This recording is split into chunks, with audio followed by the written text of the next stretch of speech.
Naxçıvanla bağlı silsilə bu statuslar, yazılar, məqalələr, açıqlamalar nədən qaynaqlanır Heydər bəy? Nə oldu ki, birdən-birə Naxçıvanla bağlı belə kəskin statuslar yazırsınız, kəskin çıxışlar edirsiniz, kəskin açıqlamalarınız var. Nə baş verir? Qardaş, mən ümumiyyətlə yazmaq qabiliyyətim, sən az çox məni tanıyırsan. Onu ölçə bilir də.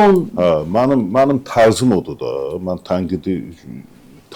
tənqid yazanda mən biraz sərt yazıram. Tərif də yaza bilmirəm. Elə deyilmi? Mənim xüsusiyyətim odur, yazı xüsusiyyətim odur. O ki, qaldı uzun, elə mənim bir xüsusiyyətim də odur ki, mən uzun yazıram. Bəzən görürsən ki... Yox, uzun demədim.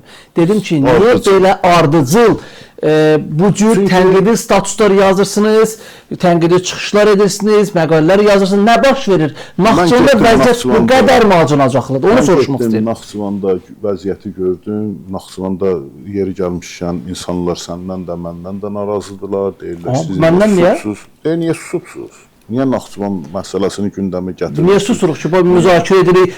Bir 10 gün bundan əvvəl müzakirə eləmişdik Naxçıvan mövzusunu. Baxın, o qane eləmir. Daha artıq ki, yəni müzakirə istəyir. Nə istəyirlər Naxçıvana? Deyirlər ki, fake profillərdən biz sizə nələrsə göndərək, siz onları oxuyun. Biz Naxçıvanlara deyəndə ki, öz adınızla, öz imzanızla göndərin materiallar, biz ictimailəşdirək, deyirlər ki, bizim adımızı çəkməyin. Bu necə olur onda? Mən adi bir şey deyim sizə.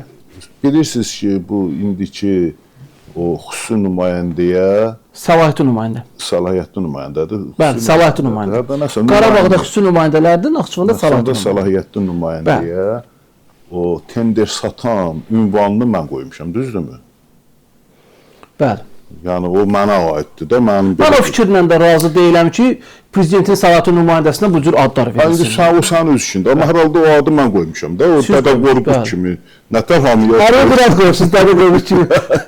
Vasif Talibova xan, Fuadat Canişin təzə rəhbərdə də bir yeni ad tapmışsınız deyəsən. İndi onu da deyəsinik, nə addır.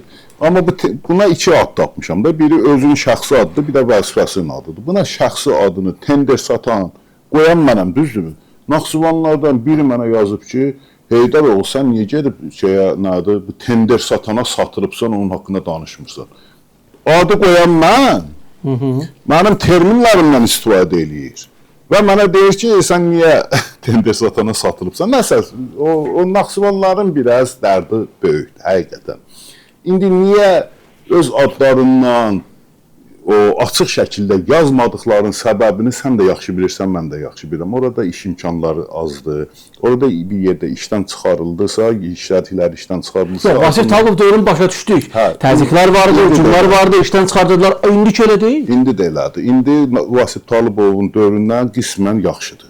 İndi ümumiyyətlə Naxçıvanda iş imkanları azalıb da. Vasif Talibovun dövründə Naxçıvana, nə bilim, yarım milyarda yaxın o datasiya ayırırdılar. Datasiya azalmıyor Naxçıvanda. O yanlış təsəvvürdə Heydər bəy. Sadəcə olaraq xərclər mərkəzləşdirilib deyə datasiya az göstərir. Yoxsa dövlətin Naxçıvana ayırdığı datasiya azalmayıb. Bunun tamaşasında da İndi Vasif Talibov orada elə eləmir. Vasif Talibov o datasiyanı nə edirdi? Götürürdü, belə deyək, ürək istədiyi yerə xərcləyirdi. Nəticədə insanlar daha çox işləyə bilirdilər. Sonra ən mühüm problemlərdən biri nədir? Əvvəllər Vasif Talibovun dövründə bütün hamı Naxçıvan, belə deyək, məmurların hamısı Naxçıvan əhalisi idi, düzdürmü? Hamısı. İndi ən yüksək vəzifələrə Bakıdan gətirirsə, ən belə nətər deyilmi, belə o burada yerdə yurtda qalanları götürüblər, gətiriblər orada vəzifələri veriblər.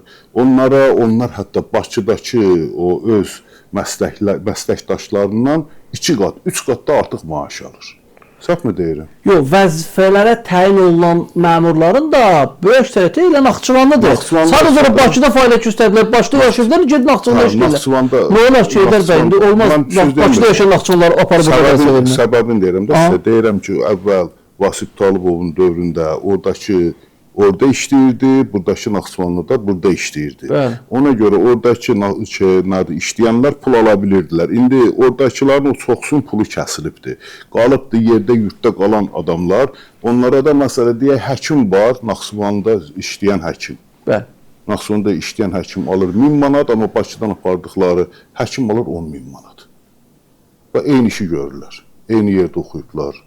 belə deyək. O problem öz həllini tapıb bax, əvvəllər elə idi. O keçmiş İndi bilmirəm, Sənaye Nazirinin dövründə elə idi. hər halda elə bir şikayətləri də var Vardı, bəli. ki, bax, eyni fakültədə oxumuşuq, eyni sinifdə oxumuşuq, eyni yerdə oxumuşuq, eyni müəllimlər bizə dərs deyib, amma mən elə bir qara şeyəm, nədir, həkiməm, o da ağ həkimdir. Məsələn, bu cür problemlər var. Çox böyük ciddi problemlər var.